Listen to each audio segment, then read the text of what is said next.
KKR versus LSG ম্যাচটি আসলেও একটি টানটান লড়াই হতে যাচ্ছে। আজকের খেলাটি হচ্ছে লখনৌয়ের একানা ক্রিকেট স্টেডিয়ামে, ইকানা ক্রিকেট স্টেডিয়াম। নিচে পিচ এবং গ্রাউন্ডের বিস্তারিত ভবিষ্যৎবাণী দেওয়া হলো। Pitch report. মন্থর ও শুকনো পিচ।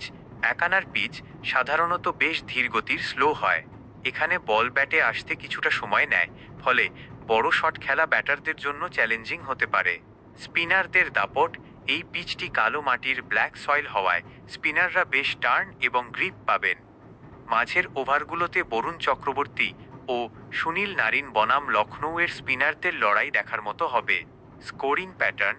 এখানে সাধারণত 160-170 রান একটি লড়াকু স্কোর হিসেবে বিবেচিত হয়। খুব হাই স্কোরিং ম্যাচ হওয়ার সম্ভাবনা কিছুটা কম, তবে বুদ্ধিদীপ্ত ব্যাটিং দরকার। গ্রাউন্ড ও টস ভবিষ্যৎবাণী। Ground prediction. টসের ভূমিকা।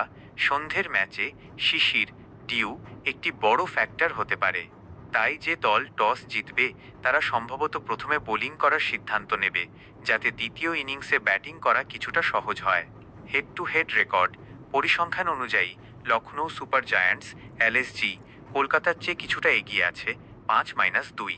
তবে আজকের স্লো পিচে কেকেআরের স্পিন বিভাগ তাদের বড় অস্ত্র হতে পারে। ম্যাচের বিশেষ আকর্ষণ।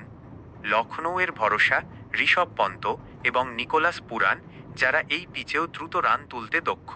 কেকেআর এর তুরুপের তাস, অজিঙ্ক্য রাহানের নেতৃত্ব এবং রিঙ্কু সিংয়ের ফিনিশিং ক্ষমতা।